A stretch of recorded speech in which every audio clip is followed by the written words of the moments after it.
Orang-orang dengan satu garis tangan hanya punya satu garis di sepanjang telapak tangannya, sementara mayoritas manusia punya dua. Fitur ini juga disebut lipatan simian dan hanya ditemukan pada 1,5% manusia.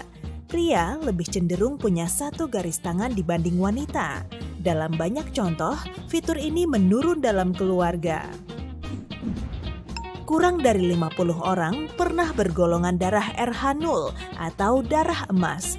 Golongan darah ini pertama kali ditemukan pada wanita aborigin Australia.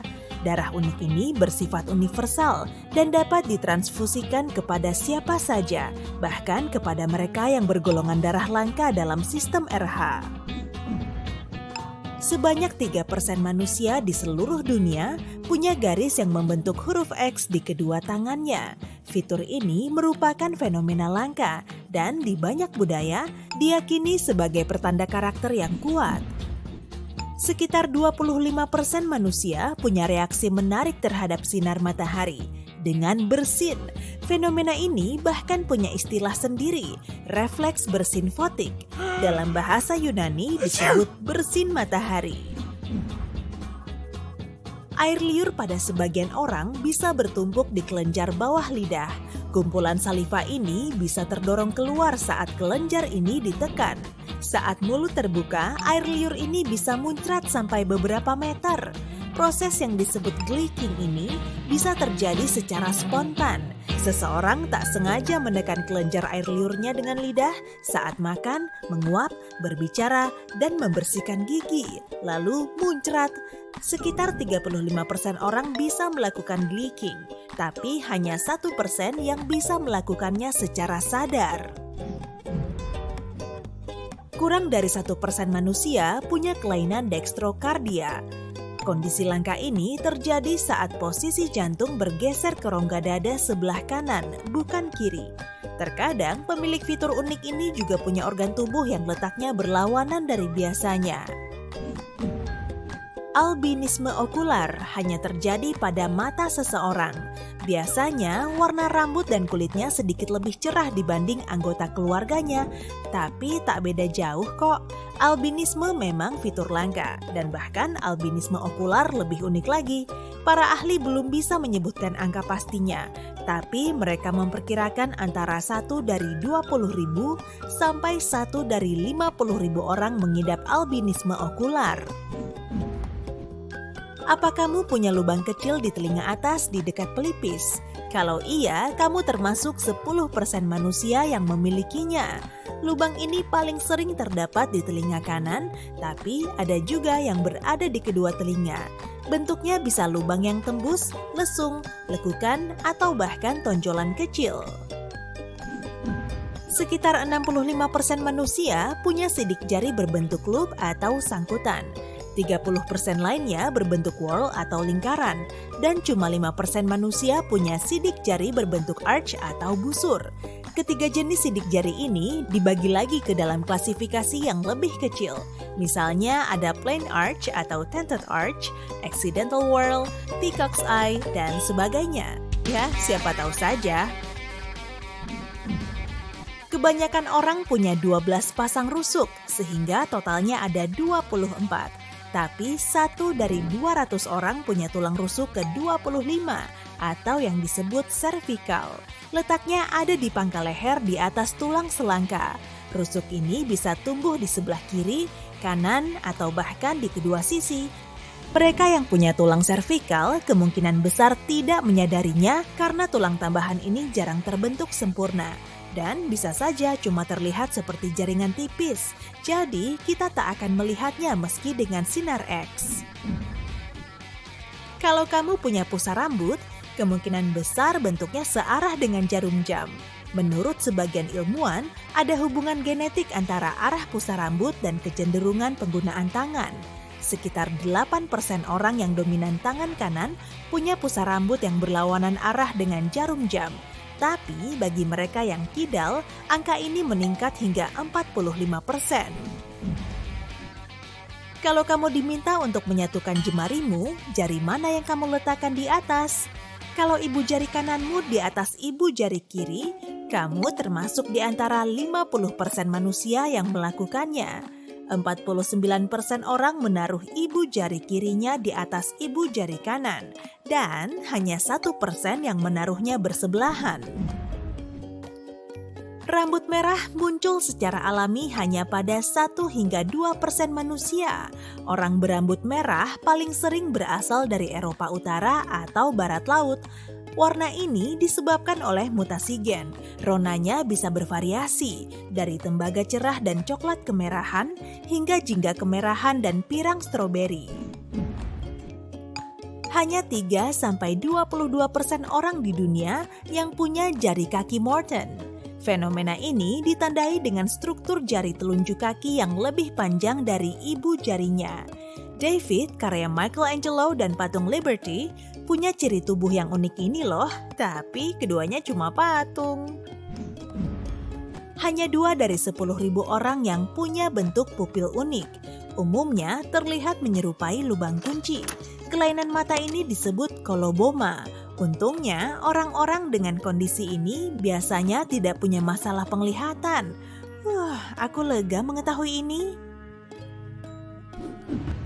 Warna mata yang berlainan atau heterokromia hanya dimiliki oleh kurang dari 1% manusia. Ciri tubuh langka ini bisa bersifat sepenuhnya, sehingga kedua matanya punya warna yang berbeda. Misalnya satu coklat dan satunya biru, atau warna cincin mata di sekitar pupilnya saja yang berbeda. Sebutannya heterokromia pusat. Sedangkan heterokromia parsial terjadi saat warna sebagian iris matanya berbeda. Orang dengan distikiasis punya sebaris bulu mata tambahan. Fenomena ini merupakan mutasi genetik. Meski tidak berbahaya, distikiasis bisa menyebabkan ketidaknyamanan. Rambut bisa saja tumbuh di lokasi kelenjar minyak di bagian kelopak mata yang basah. Hal ini bisa menyebabkan iritasi dan mata berair. Sebagian orang tidak perlu repot-repot memusingkan jumlah kalsium yang mereka konsumsi loh. Mereka punya mutasi langka pada gen LRP5-nya, sehingga tulangnya super padat dan hampir tidak bisa patah. Kondisi ini punya kekurangan sih, misalnya badan jadi sulit mengapung saat berenang. Sebagian wanita punya penglihatan warna super, tetrakromasi, berkat sel-sel khusus di mata mereka. Inilah yang disebut sel kerucut. Manusia rata-rata cuma punya 3 jenis sel kerucut, tapi para tetrakromat punya 4, sehingga mereka bisa melihat 100 juta jenis warna.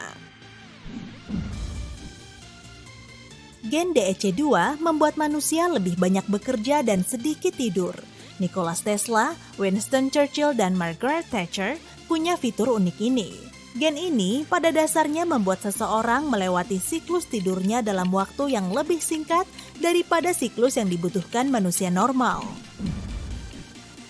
Mutasi gen yang satu ini membantu kita menjaga kadar kolesterol jahat di level yang sangat rendah. Gen tersebut memerintahkan tubuh untuk memproduksi protein yang mengontrol jumlah kolesterol dalam darah. Sayangnya hanya 2-3% manusia yang punya fitur berguna ini. Hanya 4% manusia yang punya pusar bujal. Beberapa faktor seperti distribusi lemak di sekitar pinggang atau faktor genetik menentukan jenis pusar yang kita punya. Genetika memainkan peran penting, bahkan pada pengecap lidah. 25% manusia termasuk pengecap super. Mereka punya papila rasa yang lebih tampak daripada manusia rata-rata. Papila adalah titik-titik kecil yang memenuhi lidah kita. Fitur ekstra ini membuat mereka lebih peka terhadap rasa makanan tertentu, misalnya manis, pahit, atau asin. Para pengecap super juga punya lebih banyak reseptor rasa sakit di lidah. Itulah sebabnya mereka menghindari makanan pedas. Saat menembus gusi, gigi bungsu seringkali kekurangan ruang, sehingga harus dicabut. Sekitar 5 juta orang menjalani operasi ini setiap tahun, tapi 35% manusia tidak perlu khawatir dengan rasa sakit dan ketidaknyamanan ini, karena tidak punya gigi bungsu. Otot palmaris longus membantu manusia zaman dulu memanjat pohon. Meski sebagian besar dari kita tidak membutuhkan fitur ini lagi, beberapa orang masih terlahir dengan otot ini. Keberadaannya bisa dideteksi dengan meletakkan telapak tangan di permukaan yang rata, kemudian menyentuhkan ibu jari ke kelingking. Kalau memang ada, otot ini akan mencuat di pergelangan tangan. Para ilmuwan menyatakan orang Tibet bermutasi secara genetik agar dapat hidup di ketinggian seperti itu. Salah satu gen mereka berperan untuk mempercepat adaptasi dengan penurunan kadar oksigen.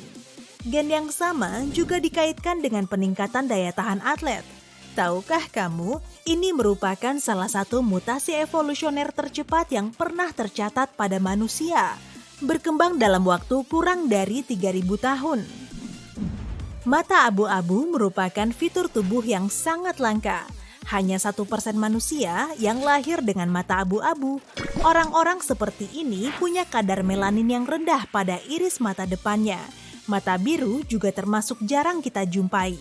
Angkanya hanya 8-17%. Fitur yang lebih langka lagi yaitu kombinasi rambut merah dan mata biru. Kalau seseorang dilahirkan begini, berarti kedua orang tuanya membawa gen-gen ini yang diwariskan kepada anaknya. 10 tahun dari sekarang, tubuhmu akan banyak mengalami perubahan, apalagi rangka tubuhmu. Untuk mencapai ukuran dewasa, rangka tubuh mengalami pemodelan atau proses pertumbuhan dan pembentukan. Rangka kita juga beregenerasi total setiap 10 tahun. Semua proses ini menghasilkan sel tulang sehat yang bisa menyangga dan menyediakan kalsium di tubuh kita. Dalam beregenerasi, tubuh kita memproduksi 25 juta sel baru setiap detik. Jadi kalau dihitung-hitung, dalam 15 detik aja, tubuh kita bisa menghasilkan sel yang lebih banyak dari jumlah seluruh penduduk Indonesia. Coba ingat-ingat ini lagi ya, kalau kamu ngerasa kurang produktif, tubuhmu sangat produktif.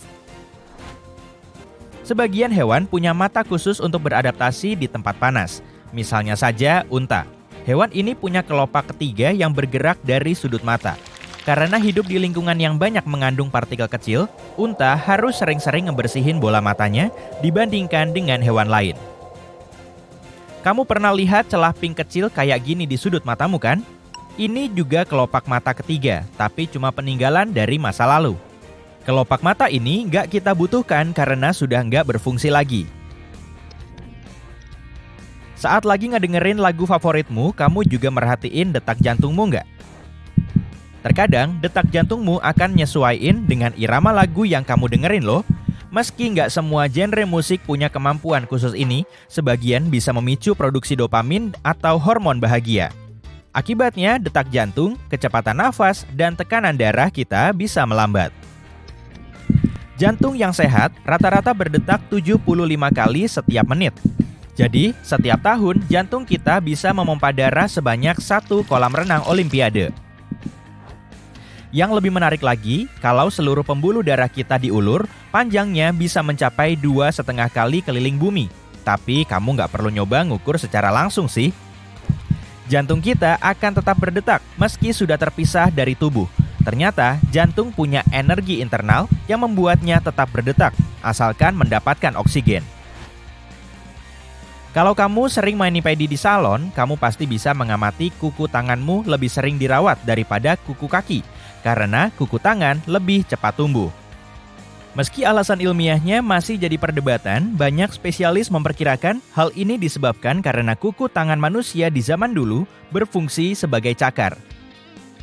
Di masa kini, kuku tangan kita lebih rata dan agak melebar, tepatnya setelah manusia purba memakai perkakas kayu dan batu dalam kehidupan sehari-hari.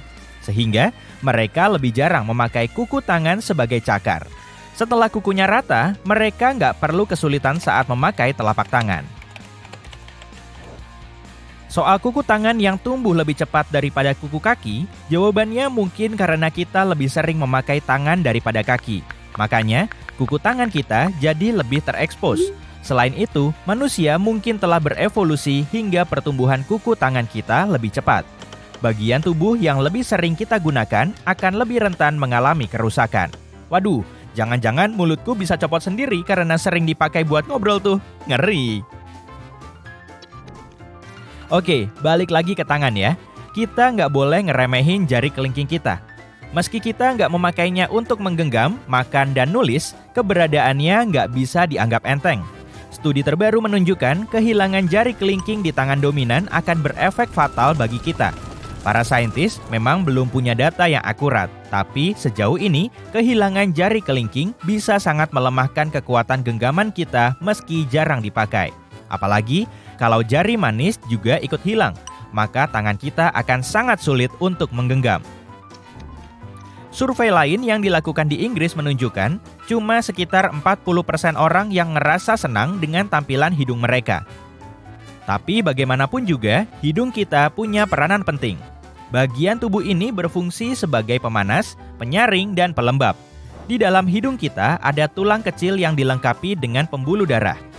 Bagian ini menghangatkan udara sebelum dimasukkan ke saluran pernafasan lain, sedangkan lendirnya berfungsi sebagai pelembab.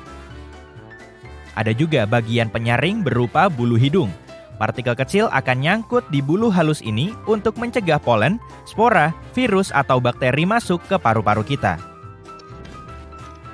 Pas lagi nonton film kartun, kamu pasti pernah merhatiin efek suara denyut jantung. Seakan-akan bunyi detak jantung kita disebabkan oleh jantung yang menyentuh area di sekitarnya. Padahal, bunyi ini disebabkan oleh proses membuka dan menutupnya katup jantung. Bentuknya mirip kayak pintu kecil di dalam jantung yang bisa membuka dan menutup untuk memompa darah. Nah, biar tubuh kita berfungsi dengan baik, darah harus mengalir pada momen dan bagian yang pas. Kalau enggak, ya wassalam. Lanjut ke masalah gigi. Kita bisa menggosok gigi selama 40 hari seumur hidup kita. Dan ternyata, gigi kita nggak bisa disebut tulang, meski keduanya punya banyak kesamaan. Perbedaan utamanya bisa dilihat karena tulang mengalami regenerasi dan termasuk jaringan hidup, sedangkan gigi nggak termasuk jaringan hidup. Jadi, kalau udah sekali rusak, gigi kita akan tetap rusak. Ciri yang satu ini bikin kita jadi spesies paling unik. Ternyata cuma manusia yang memiliki dagu. Para saintis masih memperdebatkan masalah ini. Tapi menurut perkiraan, salah satu fungsi dagu yaitu untuk memperkuat rahang. Saat manusia berevolusi, gigi dan otot rahangnya terus mengecil. Jadi, kita perlu penopang untuk meningkatkan resistansi rahang. Kebanyakan dari kita punya sifat khusus yang dipengaruhi oleh tempat tinggal kita. Bahkan, orang-orang yang hidup di dataran tinggi juga punya karakteristik unik. Kadar oksigen di sana sangat sedikit. Jadi, selain menetap di sana, mereka juga beradaptasi dan terus melanjutkan hidup. Di pegunungan Andes, Amerika Serikat, sel darah manusia telah berevolusi hingga mampu mengangkut lebih banyak oksigen. Makanya, sirkulasi di dalam tubuh jadi lebih efisien. Masyarakat yang hidup di Tibet juga mengalami kondisi yang sama, tapi anehnya adaptasi mereka berlainan. Di Tibet, mereka bisa lebih banyak menghirup oksigen dan bisa menyebarkannya ke seluruh tubuh secara efisien. Mungkin kamu pernah dengar mitos soal mimpi yang cuma bertahan beberapa detik di dunia nyata. Ada yang begitu, tapi nggak semua mimpi harus sama. Kita belum tahu banyak soal mekanisme bermimpi. Yang jelas, mimpi kita sering terjadi selama fase tidur REM alias gerakan mata cepat. Selama fase ini, otak akan bekerja, kurang lebih seaktif saat kita terjaga. Nama REM sendiri disematkan karena selama tahap tidur ini, mata kita akan banyak gerak. Mimpi juga bisa muncul di tahap tidur lain, tapi kemungkinan besar kita nggak akan mengingatnya. Mimpi bisa berlangsung selama sekian detik hingga 20-30 menit. Kamu juga akan lebih mudah mengingat mimpi kalau kamu terjaga selama fase REM. Kebanyakan orang mengalami 3-5 mimpi setiap malam, tapi sebagian lainnya bisa sampai 7 mimpi. Dan kita akan langsung lupa dengan sebagian besar mimpi kita. Selain sidik jari, kita juga punya sidik lidah yang unik. Penelitian telah menunjukkan sekitar 10.000 kuncup pengecap di lidah kita punya pola unik. Dan sekitar 80% dari apa yang kita yakini sebagai rasa ternyata merupakan aroma. Kombinasi dari rasa dan aroma juga dikenal sebagai cita rasa. Ini bisa terjadi karena indera penciuman kita sekitar 10.000 kali lebih sensitif daripada indera perasa. Mulut kita juga punya superpower lain yang disebut mouthfeel. Dengan bantuan sistem somatosensori, mouthfeel bisa bikin kita mengindra tekstur makanan. Sistem ini diaktifkan oleh faktor fisik, seperti tekanan, sentuhan, atau getaran. Sistem ini juga sensitif terhadap rasa nyeri dan suhu. Kita memakai lidah untuk mengidentifikasi ukuran, bentuk, dan tekstur makanan agar bisa mengunyah dan mencerna dengan baik. Selain itu, kita juga pakai lidah untuk bergibah ria, ngeledek orang lain, dan meniup terompet.